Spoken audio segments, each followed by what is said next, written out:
ከ4 ዓመት ቆይታ በኋላ ቻክ በደሴቷ ላይ ብቻውን እንዳለ እራፊ ጨርቅ ታጥቆ ተክለ ሰውነቱ የዱር አደሮችን መስሎ ይታያል። ቻክም የውቅያኖስ ፍጥረታትን እያደነ ይመገባል። ፊልሙ ሲጀምር በአሜሪካ ሜምፊስ ከተማ የፖስታ አገልግሎት በመስጠት የሚታወቀው የፌዴክስ ኩባንያ ዕቃዎችን ቤት ለቤት ሀገር ለሀገር ፈጣንና ቀልጣፋ በሆነ መልኩ ሲያደርስ እንመለከታለን። በዚህም ኩባንያ ውስጥ የአንደኛው ክፍል ተጠሪ በመሆን በሰዓት አጠቃቀም ላይና በሰዓት አክባሪነት ላይ የማያወላውል እንደ ብረት የጠነከረ አቋሙን ቻክ ለቡድን አጋሮቹ ያስረዳል። እነሱም የቻክ ሐሳብ ባይዋጥላቸውም ተቆጣጣሪያቸው ስለሆነ ምንም መብት አላመጡም። ቻክም በዚሁ ጊዜ የፌዴክስ ኩባንያ ፖስታዎችን ወደ ኤርፖርት መውሰድ እንዳለባቸው ለቡድን አጋሮቹ ይናገራል። ቡድኑም ጊዜ ሳያጠፋ ዕቃዎችን አሰናድቶ በፖስታ ቤት መኪና ወደ ኤርፖርት ይልካሉ። ቻክም ለፍቅረኛው በመደወል ወደ ፓሪስ ሊሄድ እንደሆነና የሚያመው ጥርሱን ዶክተር ጋር ሄዶ እንዳልታየ በመናገር በስልኩ መልእክት ያስቀምጣል። ቻክ ለፓይለቱ ፓሪስ ዛሬውኑ ደርሰው መመለስ እንዳለባቸው ያሳውቀዋል። ቻክ የጓደኛው ስቴን ሚስቱ ስለታመመች ጎበዝ ሐኪም እንደሚያውቅና እሱም ጋር እንደሚወስዷት ይናገረዋል። ከበረራ የተመለሰው ቻክ እጮኛው ኬሊ ቢሮ ድረስ በመሄድ ያገኛታል። በቀጣይ ቀን በቀዝቃዛው ወቅት የገናን በዓል አቅራቢያ ምክንያት በማድረግ ቻክ ከብዙ ሰዎች ጋር የራት ፕሮግራም አሰናድተው እየተመገቡ ያመሻሉ። በጨዋታቸው መሃል ቻክ እና ኬሊ በቅርብ ጊዜ እንደሚጋቡ ይናገሯቸዋል። ከፌዴክስ ቢሮ መልእክት የተላከለት ቻክ ከራስ ዝግጅቱ በመነሳት ከኬሊ ጋር ሆነው የበረራ ጊዜያቸው ከአዲስ ዓመት ጋር እንዳይጋጭ ብዙ በረራ ቀናቸውን በመቀየር ያራዝማሉ። ቻክ ወደ ማሌዥያ መሄጃ ጊዜው ስለደረሰ ኬሊ ልትሸኘው አየር ማረፊያ ድረስ በመሸኘት ለገና በዓል ስጦታ ያዘጋጀችለትን አያቷ የሰጧትን የራሷ ምስል ያለበትን ተከፋች ሰዓት ትሰጠዋለች። ቻክም ደስተኛ ይሆናል። ለኬሊ ስጦታ ሰጥቷት ተሰናብቷት ይሄዳል። ጉዟቸው ይጀምራል። አውሮፕላኗ ለሰዓታት እንደ መብረቅ በሰማይ ላይ ያለውን ደመና እየገፈፈች ትተማለች። በዚሁ ቅጽበት ነበር ፓይለቱ ለሰዓታት አቅጣጫ መሳታቸው የገባው። አሁን ያሉበትን ቦታና ወዴት እየሄዱ እንዳለ እንደማያውቁት ማብቂያና ማለቂያ በሌለው በፓስፊክ ውቅያኖስ ላይ እንዳሉ ያነባሉ። በዚሁ ጊዜ ከአውሮፕላኑ ኋለኛ ክፍል ላይ የፍንዳታ ድምፅ ይሰማል። ፓይለቱ አውሮፕላኗ ካለችበት መቅበዝበዝ አረጋግቶ ለማሳረፍ እየሞከረ ከሱ አቅም በላይ ስለሆነበት አውሮፕላኑ ከፓስፊክ ውቅያኖስ ጋር ተላተመ። ከተጋጨበት ውቅያኖስ ላይ መስጠም ጀመረ።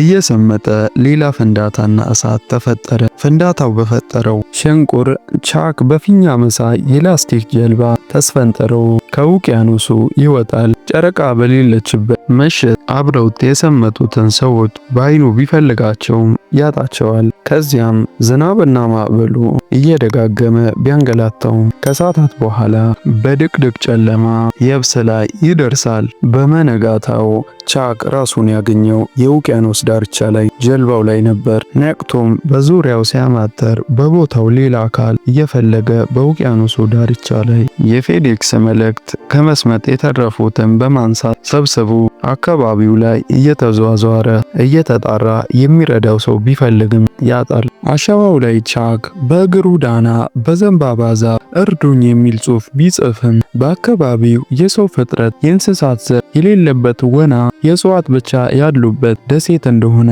ቻክ ይረዳል። ከዚያም ራሱን በማጠንከር በደሴቷ ከፍታ ቦታ ላይ በመውጣት በሁሉም አቅጣጫ ሲመለከት ማምለጫ መንገድ አለመኖሩን በማስተዋሉ ራሱን በማጠንከር አሁን ካለበት ደሴት ለመሄድ እያሰበ ጨዋማ ውሃ ውስጥ ከርቀት የተጋደመ ሰው በማየቱ በጥድፊያ እየሮጠ በመሄድ የሞተ ሰው እንደሆነ በማየት ተደናገጠ።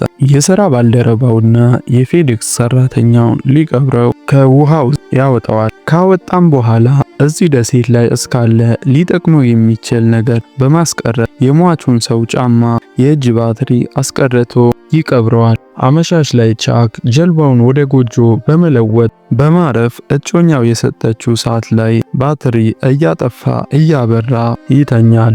በመነጋታው ቻክ በደሴቷ ላይ የውሃ ጥሙን ለማስታገስ እንጠፈጣፊ ውሃ እየቀመሰ ካለ ልማዱ አሳ ለማጥመድ ቢሞክርም አሳዎችም መያዝም ሆነ መብላት በላት ስለሚጠይቅ ሳያጠምዳቸው ይቀራል። አመሻሽ ላይ ከተኛበት ጎጆ በመነሳት ወደ ውቅያኖሱ ዳርቻ ሽንቱን ሲሸና ከውቅያኖሱ አድማስ ላይ ጭላንጭል በረሃን በማየቱ መርከበኞች መስለውት ይድረሱልኝ ኡታና ልመና ቢያደርግም የሚደርስለት ሰው ያጣል።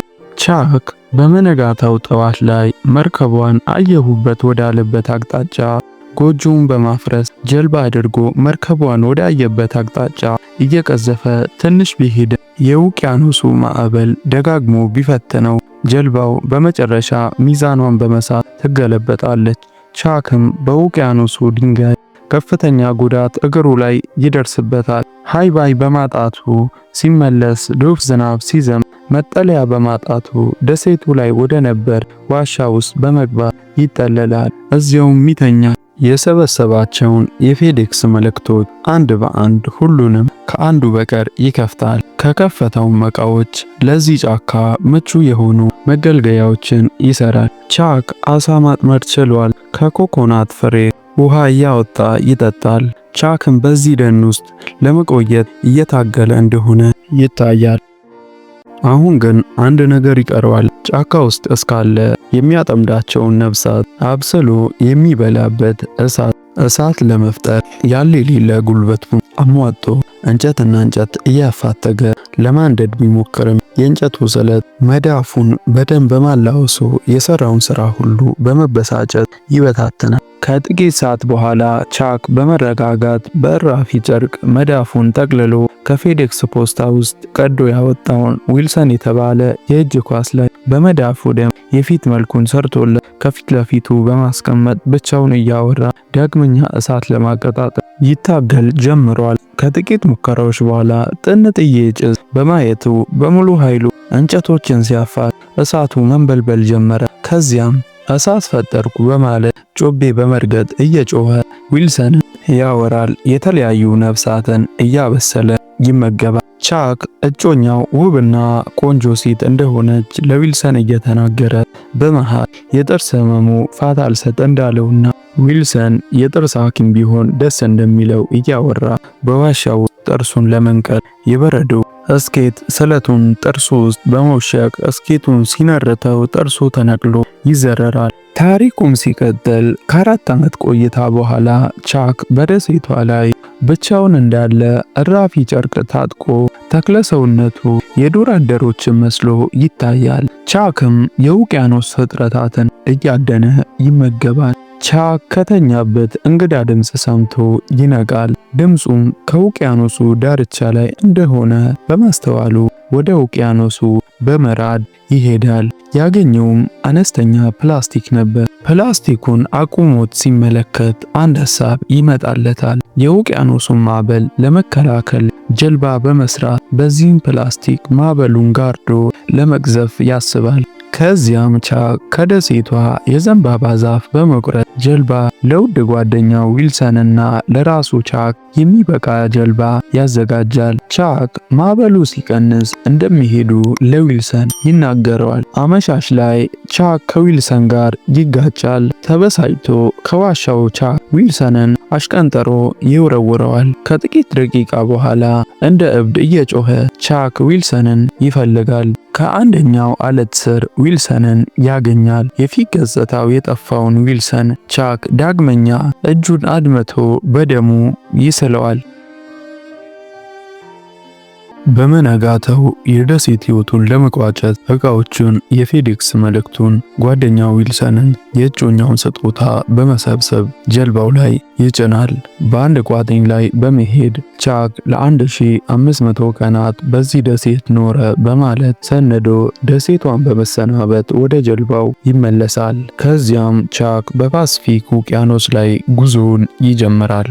ቻክ አንድ ምዕራፍ ሳይቀዝ ተደጋጋሚ ማዕበል እየፈተነው ቀዝቃዛውን ውሃ እየሰነጠቀ ወደፊት ይፈተለካል። ቻክ ለዊልሰን እያወራው ሌትም ቀንም እየቀዘፈ ይሄዳል። በአንድ ምሽት ከፍተኛ ወጀብ ከማዕበሉ ጋር በማበር ጀልባዋን ያራቁታታል። ውሽንፍሩም ለጃክ ይከብደዋል። ቻክም ከተኛበት ሲነቃ የተበታተነ ጀልባው ላይ ዊልሰንን ያጣዋል። እየተጣራ ከጀልባው ዙሪያ ሲፈልገው በአንደኛው አቅጣጫ በቅርብ ርቀት አይቶት ቻክ ሳያመነታ ውቅያኖሱ ላይ ዘሎ በመግባት እየተዋኘ ጓደኛው ዊልሰንን ሊያድነው ቢፈልግም ሊደርስበት አልቻለም። በዚህም በማዘን ወደ ጀልባው እየጮኸ በማልቀስ ይመለሳል። በጀልባውም ብቻውን ይቀራል። ከጥቂት ቀን በኋላ ቻክ የውሃ ጥም፣ የምግብ እጦት፣ ጉዞ ጉልበቱን ጨርሶ ተጋድሞ ባለበት መርከብ ባጠገቡ ሲያልፍ የሞት ሞቱን ታግሎ እጁን በማንሳት በለውሳስ ይጣራል። ቆይ ሰዎች እዚህ ጋር እስቲ ቻክ ወደ ቀድሞ ህይወቱ ሲመለስ ነገሮች እንዴት ሚሆን ይመስሏችኋል? እጮኛው ኬሊና ጓደኛው ይጠብቁት ይሆን ወይስ? ታሪኩ ሲቀጥል የመጀመሪያ የስልክ ጥሪ የተደረገው ለኬሊ ነበር። የሰማችውን ያላመነችው ኬሊ ራሷን ሳተች። በቤቱም ውስጥ ሕፃን ልጅና አባት ይታያሉ። ከ4 ሳምንት በኋላ አውሮፕላን ውስጥ ቻክ ከጓደኛው ስቲን ጋር እያወራ ቻክ የሞተ እንደመሰላቸውና ኬሊ አዲስ ህይወት እንደጀመረች ለቻክ ይናገረዋል። ስቲንም ቀጥሎ የታመመች ሚስቱ እንደሞተች ያረደዋል። ለቻክም አቀባበል ይደረግለታል። የኬሊ ባል ጄሪ ለቻክ ኬሊ እንደተጎዳችና ራሷን መቆጣጠር እንዳልቻለች ትንሽ ጊዜ እንዲሰጣት እንድታስብ ይናገረዋል። ቻክም መልስ አልሰጠውም። ምሽት ላይ ቻክ በታክሲ ወደነ ኬሊ ቤት ይሄዳል። የታክሲውን ድምጽ የሰማችው ኬሊ ቻክ ሳያንኳኳ በሩን ከፍታ ታስገባውና ታቅፈዋለች። ባሏና ልጇ እንደተኙ በመናገር ታወራዋለች። ቻክም ኬሊ የሰጠችውን ስጦታ ሊመልስ እንደመጣ ነገራት። ቻክ ከዝናብ ስለገባ ትኩስ ነገር ላቅርብልህ በማለት 4 ዓመት ሙሉ የሰራችውን ሥራ ቻክን ስትፈልገው እንደነበር በመናገር ወደ ሌላኛው ቤት ይዛው በመሄድ ከ4 ዓመት በፊት ሲጠቀሙበት የነበረው መኪና አሳይታው ቁልፍ ትሰጠዋለች። ከዚያም ተሳስመው ይሰነባበታሉ። ቻክም ይሄዳል። ኬሊም እየጮኸች እየተጣራች ተከተለችው። ቻክም ከሄደበት በመመለስ ከመኪናው ወርዶ ይላላሳሉ። ከዚያም እንደሚፋቀሩ እርስ በርስ ተነጋግረው ወደ ቤት ቻክ ሸኛት። በማግስቱ ቻክ 4 ዓመት ሙሉ በደሴቷ ይዞት የነበረውን የፌዴክስ መልእክት አንድ ያስቀረውን ለባለቤቱ ያደርሳል። ከዚያም በመስቀለኛው መንገድ ላይ ቻክ በመቆም የመጣበትን ረጅም የህይወት ጎዳና እያስተዋለ ታሪኩ እዚህ ጋር ያበቃል።